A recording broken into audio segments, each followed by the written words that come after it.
नमस्कार, आप देख रहे हैं हल्ला बोल टीवी। मैं हूं दीपक शर्मा। हर कोई यह जानना चाहता है कि रोशन आनंद सर के भाई प्रिंस यादव की जो नेपाल के विराटनगर में मौत हुई वो कैसे हुई, उसके पीछे की वजह क्या है। क्योंकि बेऊर जेल से बाहर निकलते ही रोशन आनंद सर ने यह कहकर सनसनी मचा दी है कि मेरे भाई की हत्या फैजल खान ने कराई है। और तो और उन्होंने यह भी कह दिया है कि बेऊर जेल में जो खान सर के दो गार्ड्स बंद हैं उन दोनों ने उनकी भी हत्या कराने की कोशिश, यानी रोशन आनंद सर की हत्या कराने की कोशिश की। अब खान सर और रोशन आनंद सर के बीच का जो यह विवाद है, यह आपसी प्रतिस्पर्धा से मारपीट और क्या अब हत्या तक पहुंच गया है। यह जो फैजल खान उर्फ खान सर पर रोशन आनंद सर की ओर से अपने भाई की हत्या कराने का आरोप लगाया जा रहा है, इसमें कितनी सच्चाई है। खान सर ने एक वीडियो जारी कर इसे गलत बताया है। उनका कहना है कि प्रिंस यादव जो कि रोशन आनंद के भाई हैं, उनकी हत्या में खान सर ने कहा है कि उनका कोई हाथ नहीं है।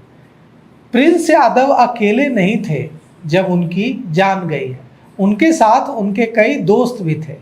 तो उनकी जो जान गई है उसके बारे में उनके दोस्त क्या कर रहे हैं। दोस्तों ने कहानी पुलिस को बताई है, नेपाल पुलिस को बताई है, विराटनगर पुलिस को बताई है, लेकिन उनके बयान से कई सारे सवाल अनसुलझे रह जा रहे हैं। जैसे उन लोगों ने कहा है कि अचानक सोते वक्त प्रिंस लंबी लंबी सांसें लेने लगा और उसकी स्थिति खराब हो गई। कहा कि प्रिंस बीमार था और अचानक उसकी तबीयत बिगड़ गई, हम अस्पताल ले गए लेकिन उसे बचाया नहीं जा सका। लेकिन वे इस बारे में कुछ नहीं बता पा रहे कि प्रिंस यादव के शरीर पर जो चोटों के निशान मिले हैं वे कैसे हैं, और अगर प्रिंस यादव की मौत किसी बीमारी से हुई है तो उनके शरीर पर आंखों के आसपास जो चोटों के निशान दिख रहे हैं वो कैसे हैं। बिहार की राजधानी पटना में कोचिंग संस्थानों के बीच चल रहे ज्ञान बिंदु कोचिंग और खान ग्लोबल स्टडीज के बीच का जो विवाद है, क्या वो हत्या तक पहुंच चुका है। रोशन आनंद सर के छोटे भाई प्रिंस यादव की नेपाल के विराटनगर में संदिग्ध मौत हो गई है। नेपाल के विराटनगर के एक होटल में यह जो मौत हुई है, इसे लेकर नेपाल पुलिस ने मौत के कारणों को लेकर अभी तक कोई आधिकारिक निष्कर्ष जारी नहीं किया है। पोस्टमार्टम और फॉरेंसिक रिपोर्ट का इंतजार किया जा रहा है। जिस समय प्रिंस यादव के साथ यह सब कुछ हुआ, उस समय प्रिंस यादव के साथ होटल में उनके करीबी दोस्त भी मौजूद थे और दोस्तों ने नेपाल पुलिस को इस बारे में बयान भी दिया है। प्रिंस यादव के साथ नेपाल गए उनके दोस्तों के नाम हैं अंकित कुमार, रोशन यादव, लट्टू यादव और जयराम यादव। इन लोगों ने पुलिस को बताया है कि पटना में कोचिंग विवाद और खान ग्लोबल स्टडीज पर हुए हमले के बाद जो उनका एफआईआर में नाम आया था प्रिंस यादव का, इसके बाद प्रिंस यादव काफ़ी तनाव में थे और गिरफ्तारी से बचने के लिए प्रिंस यादव 3 जून को अपने कुछ साथियों के साथ नेपाल के विराटनगर चले गए थे। शुरुआत में वे एक होटल में रुके और बाद में शहर के बाईपास इलाके के सामने वाले शुभ होटल में कमरा नंबर 102 में रहने लगे। दोस्तों ने बताया कि पटना में चल रहे विवाद, पुलिस की कार्रवाई और कानूनी दबाव को लेकर प्रिंस यादव मानसिक रूप से काफ़ी परेशान थे। प्रिंस के दोस्तों ने बताया कि 13 जून की शाम सामान्य थी और प्रिंस सामान्य दिख रहे थे और शांत दिख रहे थे। प्रिंस पहले तनाव में थे लेकिन उस दिन बेहतर दिख रहे थे। उन्होंने शाम में भोजन भी किया और नियमित दवा लेने के बाद आराम करने के लिए बिस्तर पर चले गए। दोस्तों ने कहा कि हमें उम्मीद थी कि पर्याप्त नींद लेने से प्रिंस का मानसिक तनाव कम हो जाएगा और उनकी स्थिति बेहतर होगी। प्रिंस के सो जाने के बाद उनके कुछ दोस्त पास के इलाके में घूमने के लिए निकल गए और उस समय कमरे में प्रिंस के 2 साथी मौजूद थे।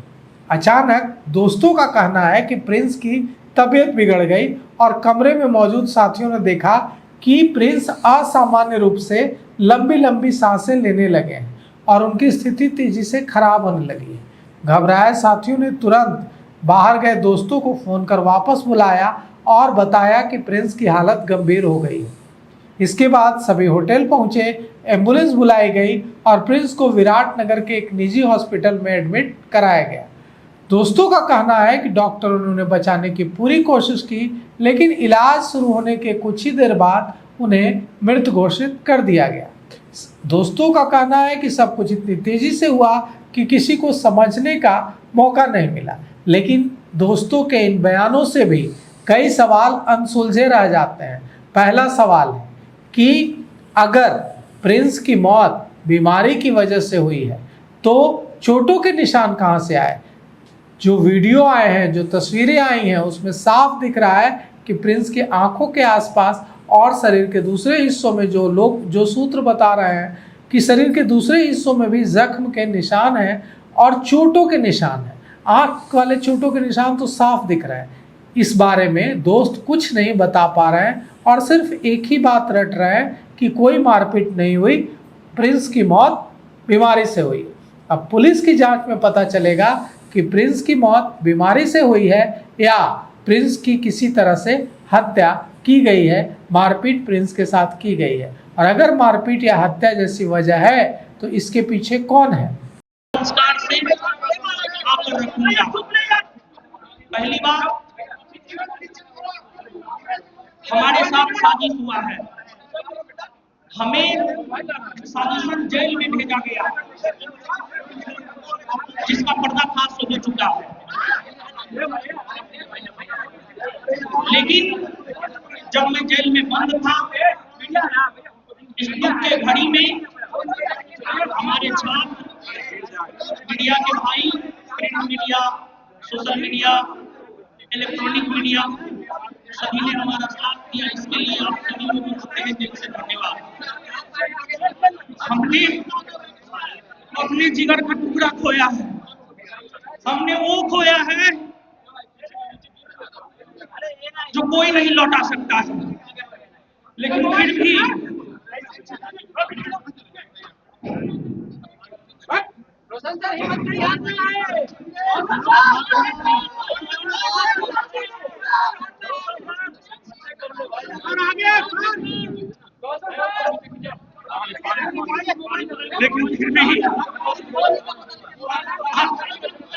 छोटे भाइयों ने जो सहयोग दिखाया है उसके बाद हम लड़ाई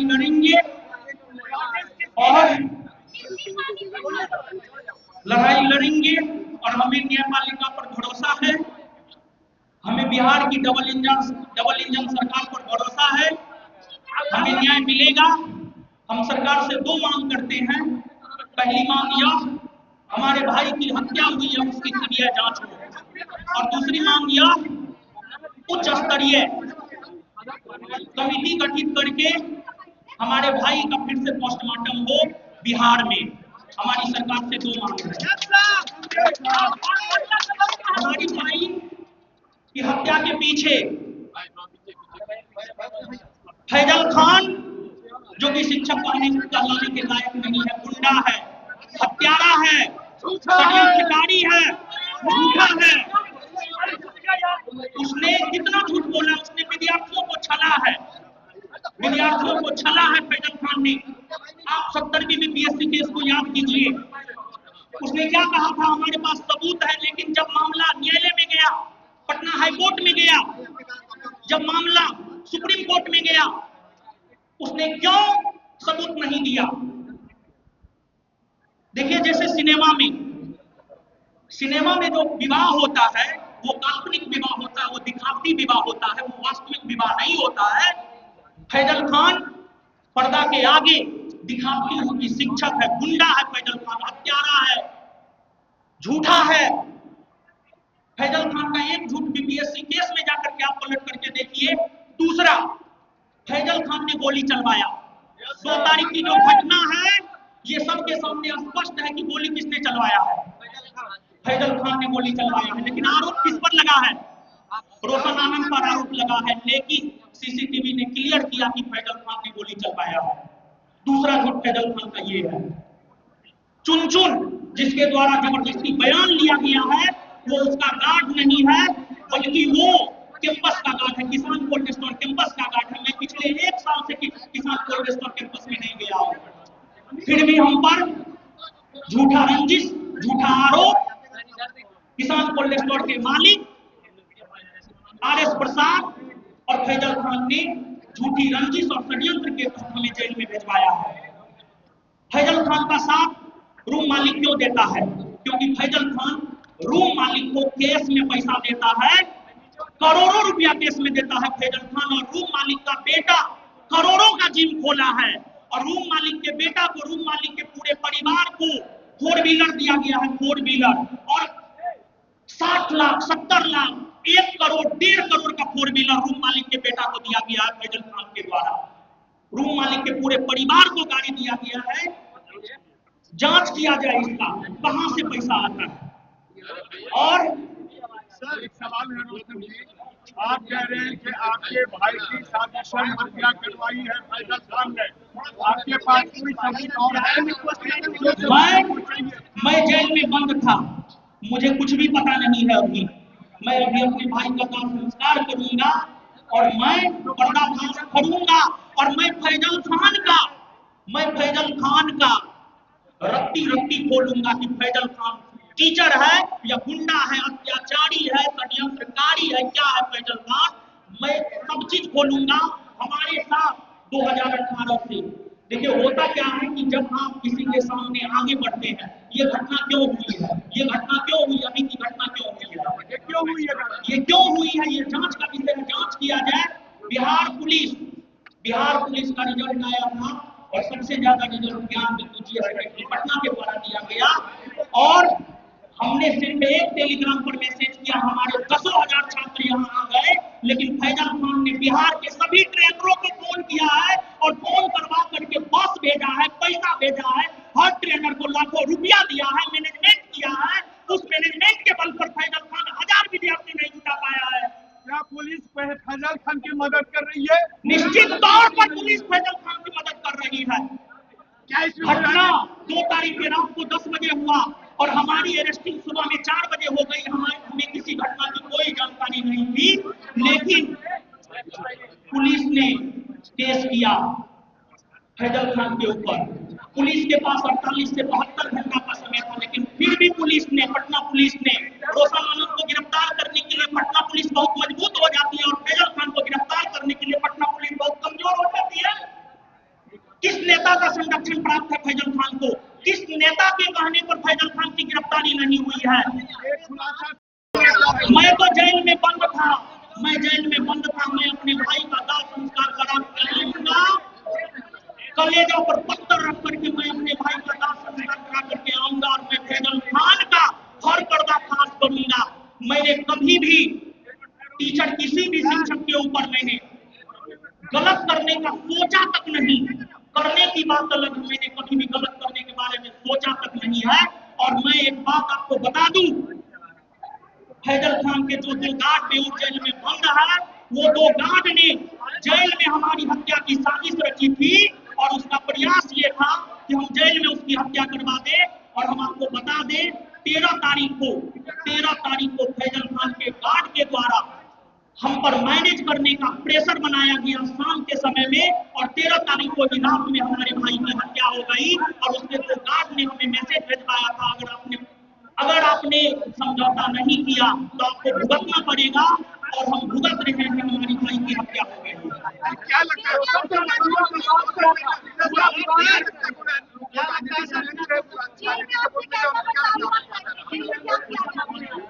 जेल में जो 2 गार्ड थे रोशन, वो 2 गार्ड ने कितनी बार आप पर दबाव बनाया? हमारे ऊपर 13 तारीख से पहले 12 तारीख पर 12 और 13 तारीख को लगभग 5 से 7 बार हमारे ऊपर दबाव बनाया गया, समझौता करने की, हमला करने की भी कोशिश हुई, जेल में हमला करने की भी कोशिश हुई हमारे ऊपर, हमारी हत्या की पूरी साजिश की गई थी, लेकिन जेल प्रशासन के सहयोग की वजह से मैं बच कर आ पाया। रोशन सर, ये विवाद आखिर क्यों हुआ? लगातार कहा जा रहा कि आपके गार्ड ने उन लोगों को मारा पीटा, आपके लोगों ने उनको मारा पीटा। देखिए होता क्या है, जब आप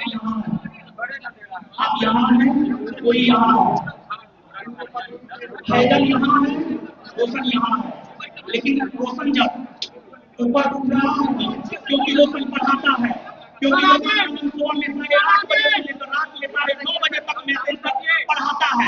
फैजल खान पढ़ाता नहीं है, फैजल खान पढ़ाता नहीं है, फैजल खान सुबह से लेकर शाम तक सिर्फ षड्यंत्र करता है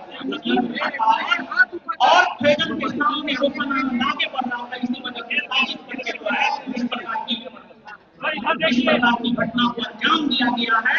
और घटना की अगर हम बात करें, घटना की जांच पटना पुलिस को करना चाहिए अच्छे से।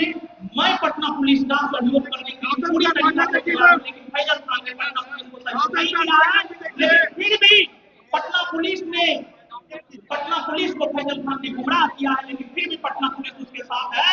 लेकिन हम सनातनी हिंदू हैं, हमें अपने धर्म में सत्यवादिता, मृदुता, साधुता पढ़ाया जाता है और मैं सत्य के साथ रहूंगा। हमें अपने धर्म में किसी को मारने के लिए नहीं पढ़ाया जाता है। हम सत्य और अहिंसा के साथ हैं, सत्य और अहिंसा के साथ हम अपनी लड़ाई लड़ेंगे। और हम फिर से कहना चाहते हैं कि आप सभी विद्यार्थी भी सत्य और अहिंसा के साथ रहें। सर फैजल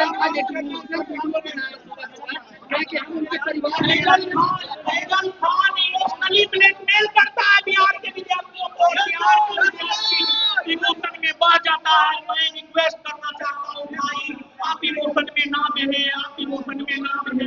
रिक्वेस्ट करना चाहते हैं विद्यार्थियों से, आप इमोशनली ब्लैकमेल ना हो। एक सवाल, आप क्या मांग कर रहे हैं सरकार से?